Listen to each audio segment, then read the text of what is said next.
Hi everyone and welcome to my review of EA's Skate, the first one in the trilogy. I'm going to be reviewing these over the course of hopefully the next couple of months, just 2 and 3 will follow afterwards. Now before I touch on anything of the game and start the review, just want to quickly mention if you do hear any noise, that is because we're in a new house. We moved a couple of weeks ago, and for some reason on Fridays, Saturdays, Sundays and even Thursdays sometimes, people just feel the need to go down the street, shout as loud as they can. But anyway, on to better things, Skate. So if you don't know what Skate is, it's basically, it's a skateboarding game, an open world skateboarding game. So my history of the Skate game. So basically I first played, I played the demo back in 2010. I think it was basically when it came out. I played the Skate 3 demo and I really enjoyed it, but for some reason I just didn't pick it up. I played the Skate 2 demo as well. I thought to myself, you know, I love both of these from what I've played of them on the demos. But for some reason I just never bought them until about 2 years later. It was December 2012 I think, so I just turned 12 like a month before. And I went to my cousins and they had Skate 3 and I thought to myself, oh yeah, why haven't I bought this yet? And we played it over the course of, I stayed there for about 5 days or so. And it was one of the most, just memorable things I've ever, it was just so amazing. And I loved the game, great memories of that. And so I played it with my cousins, loved the game, it was fun, it was amazing, it was just felt good to play, the music that complemented it as well, really fun. So I bought it when I moved, when I came back from the holiday, and I absolutely loved it. I basically 100%ed it. I also got some of my friends that lived nearby to play the game as well, and because we were all playing it, I just have some of the best memories of gaming for me are of Skate 3. So after I played Skate 3 and basically done everything there was to do on it basically, I bought Skate 2 as well, and at the time for some reason I just didn't complete it. I did really enjoy it, I just for some reason didn't complete it, but then I bought Skate 1 and I liked it even more than Skate 2, and in some ways there was elements I liked more than Skate 3 at the time. I basically 100%ed that one as well, and I loved that one as well. So a couple of years later I think I also replayed some of them, loved them, loved Skate 2 more than I did that when I was 12, and now I decided, I was just thinking a couple of weeks ago, remembering how much I love the Skate games, and because the game Session is coming out as well, I thought, well, let me just replay these games to hype myself up for them, for the game, sorry. And so I played Skate 1, and basically I did say in a few videos ago that I would 100% it.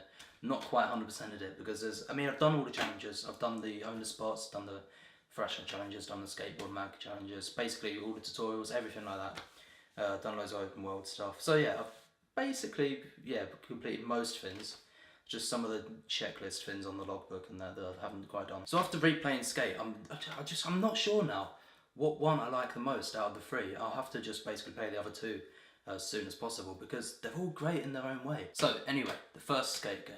So it's an open world skateboarding game in which you basically progress from kind of rookie to pro after, the opening starts with like an accident that makes you be put in hospital, and then you basically get, you customise your character and stuff, and go on your way and start skateboarding. And you basically do loads of different challenges, you get sponsored. You basically get sponsored by loads of people, or you choose your sponsors basically. When you do certain challenges, you basically get to make covers of magazines and stuff, or inside the magazines, articles, you get to do photo challenges and stuff. And you basically keep doing that, and then by the end of it, you're basically a pro, you're fully, famous basically, you get to go to the X Games and stuff. And basically that's how the game works. And it's an open world and stuff, so it's quite a big map that you can locate certain spots and stuff. So as I mentioned before, I used to love it, and after replaying it, I still do. I absolutely love this one. It's a brilliant game with so little to flaw really. So let's start by talking about some of the gameplay. So unlike Tony Hawk games in which you do different buttons to do loads of combos and it's quite unrealistic, and that's not a bad thing, just it's completely different to that. It's more of a realistic skate simulator in which you use the right analog stick to do different tricks and stuff, and the triggers to do grabs and tweaks and cry stairs, all that type of stuff, and use the X or the square button on PlayStation, that is, to push. You can, you build up lines like in real skateboarding, and then you eventually get multipliers to add on points to the line and stuff, and it all just feels really good. There's actually one of my favourite things is when you get the 3 times multiplier after you do a line that's good, it's enough points that you get a 3 times multiplier to triple the score. And in this one, when you get the 3 times multiplier, it has this amazing kind of sound effect to every slam of the board, every trick, every air, you know. It's just, it all just feels so good. That's one of my favourite things about the gameplay, is when you get that 3 times multiplier. And yeah, as I said, the game basically consists of doing loads of different challenges and progressing, and, you know, getting in different magazines and stuff and getting sponsored. And yeah, so the challenges, you know, there's loads of different types of challenges. There's like photo challenges, which involves just doing a certain thing that it says, and then they take pictures of it, and you can basically sometimes pick which picture to put into the magazine. It's all really, really just feels good to do, because it feels like you're actually, you know, real life skateboarding. It feels like you're really building yourself up from kind of rookie to pro. And yeah, the challenges are actually fun. There's loads of different stuff to do. They get harder as the game goes on. And, you know, it takes multiple tries to do, just like, you know, I don't skateboard myself, but I watch a lot of skateboarding online. And, you know, just like real life, yeah, it is, you have to keep trying, basically, in the harder challenges, until you finally get the trick landed, and it feels so amazing. It feels like it feels like you've really accomplished something. And there's some towards the end that are quite hard. I mean, I have played them before, so I kind of knew. I mean, I had a little bit of an advantage, but it took me quite a few tries on some of them. And yeah, it just feels really good being able to, there's like a bar basically. 2 different like basic Thrasher magazine, I think it is, and Skateboard Mag. And you know, you fill up this bar as you do a certain challenge. Each challenge you do kind of fills up more. And then when you get to the end of that bar, you get to do a certain photo challenge to put a photo in a magazine. And you basically keep doing that on Skateboard Mag and Thrasher, 2 separate things. And then at the end of each of them, you get certain items and stuff. And yeah, also as well as, you know, progressing, when you get the sponsor, you can then choose certain clothing by the sponsor. Like, say if I picked Chris Haslam, he, I think, is sponsored by Almost, so I would be able to, if I got sponsored by him, if I chose to get sponsored by him, if I picked Almost clothing, or whatever it is, or Deck, or whatever it is that they sponsor, you basically get them for free when you unlock the items. So that's really cool, and you get extra money as well. When you do certain challenges, you get more money if you use the certain sponsored items. So yeah, that is a really good thing. So it's definitely, I would say, the best progression system out of the 3. And just going back to the gameplay quickly as well, I know I did kind of wrap up on that, but I just want to go back to it. Forgot to mention that the flip tricks in this, for me, I mean, even when I liked Skate 3 the most as a 12-year-old, and you know, I never know, I might now even, I always thought that in Skate 1 the flip tricks just felt the best. It's more of a FUD when you hit the ground after you've landed a trick. It just feels a lot better. And yeah, it's more the sound effect as well, of just the hardness on the ground. And when you know, it just feels, for some reason, it just feels more heavy. That's what it is. In Skate 2 and 3, particularly 3, the skateboard feels a little bit lighter. In some ways, I actually sometimes forget that it's even a skateboard that I'm riding, because it just feels a little bit lighter. And that's not necessarily a bad thing. It's just that it just feels better in this one for me. The flip tricks, doing the actual, like, you know, the kick flips, the 360 inward hill flips, all that type of stuff, hard flips, just feels better in this one, I think, due to the sound effects and the more heaviness of the board. It feels really, really quite more hardcore, I would say. Something that helps the game for me is the amazing kind of UI system. It's more kind of slapped on there, you know, there's like more like paint effects and stuff as you do. So I don't know, it just looks really good, the UI. It looks more like a true skateboarding UI system. I know that sounds weird, but Skate 3 has more of a cool blue UI, whereas this one's more like greens and blacks, and kind of slap it on there, and different, you know, paint splashes on that, and it just looks really good. I love it. I love the UI in this. And especially sometimes when you go into shops, there's like a white outline around all the characters and everything. I think maybe it's the best UI out of the 3. I need to replay Skate 2. That's got more of a brown UI system. But just the UI in this just feels so good. It looks amazing. It's got the best, I don't know, it has a lot of style to it. It's unique. It's not really a style that's used in a lot of games. So the open world in this, I think it's called San Vanalona. And it's basically one whole map, and there's, I think it's 4 different sections to the map, and they're all kind of unique in their own way. You know, the bit at the top, I can't remember what it's called, there's like a school and that, and there's loads of different spots. It's like when you start out, and it's just a really kind of feel-good place to be. One of the middle parts of it, I think, has got more downhill. So if you like to just go straight downhill, you can, you know, bomb downhill and get loads of speed. That's got that. And, you know, one of the spots has more security and just, yeah, so they all have their own unique feel. And that's something that's really cool in the game, you know. And you can also, yeah, fast travel in the game, like when you do certain own the spot challenges, which is where you have to get a certain amount of points at a certain location. Or when you discover them, you don't have to complete them. When you discover own the spots, you can travel to them, fast travel to them. You can also, I think, yeah, if I remember correctly, you can fast travel to the challenges as well, I'm pretty sure. And as well, you've got the train stations as well, which I really like doing. For some reason, I just love travelling to the train station and then coming out of the station. It just feels like I'm actually travelling. And yeah, just that feeling of, you know, most of the spots are kind of easy to find, and that's where like certain challenges are. But there's certain spots that I didn't actually know about the first time I played them, and I discovered them this time. There's also a soundtrack in this game, which you can either have it so there's no music in the background, but then when you get nearer to a spot, you can hear the music playing from that spot, which I didn't really like to do. I like to hear the music constantly, basically, throughout the game as I travel on the board. So you can select that as well, and there's a massive amount of songs. Some of them are amazing. You know, you've got like Green Onions, I think it's called Queen Bitch from David Bowie. You've got Give It To Me Baby by Rick James, I think his name is. Yeah, just great songs, and Express Yourself, of course, by NWA. So a lot of the songs feel like they really are meant for the game. There is a lot of shit, basically, but I mean, you know, most games have a lot of crappy songs in their soundtrack, but well, there is quite a lot in this, to be fair. I know a lot of people say it's probably the best soundtrack of the three. I'm not sure I would quite agree with that. I'd probably say it's the worst soundtrack of the three, but there is a lot of great songs in it. It's just that there's so much crap songs that, I mean, it kind of, you know, a lot of people bash on the Skate 3 soundtrack, but I love the Skate 3 soundtrack. You know, you've got like Cracklin' Rosie and stuff by Neil Diamond.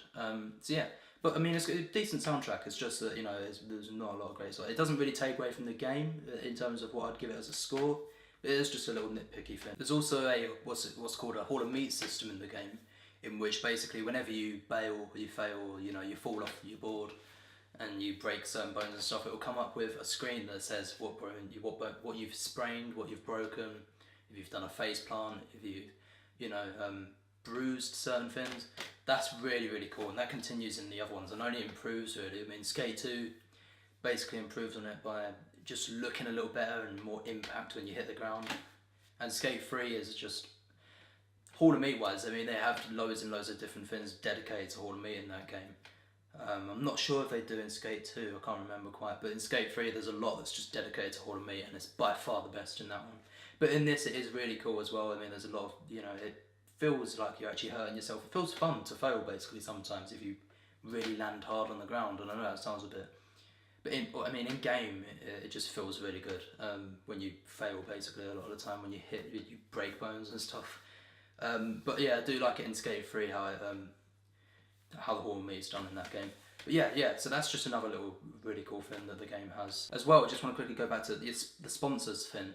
When you do pro challenges is where I think you unlock the ability to pick that person as a sponsor. Basically, a pro challenge is by a certain, but like there'll be a Chris Haslam pro challenge, or there'll be a Chris Cole challenge, pro challenge.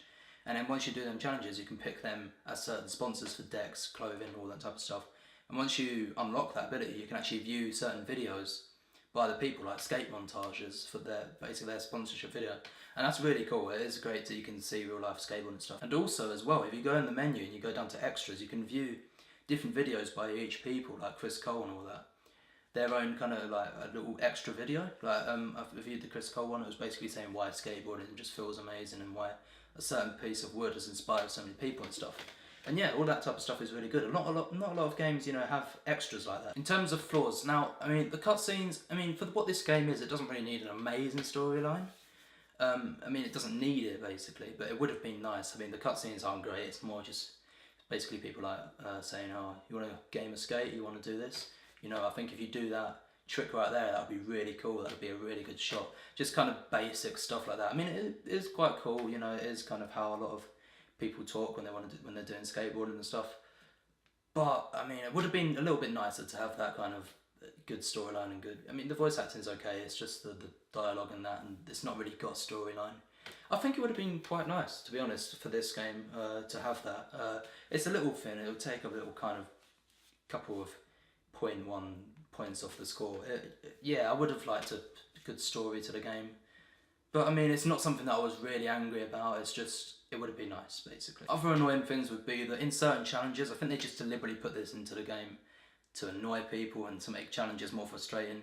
Sometimes if you're doing a challenge and you're going downhill, people will just deliberately get in the way if you keep failing, basically. There'll be loads of pedestrians that will just get in the way and completely mess up the challenge, and you have to keep doing it over and over again.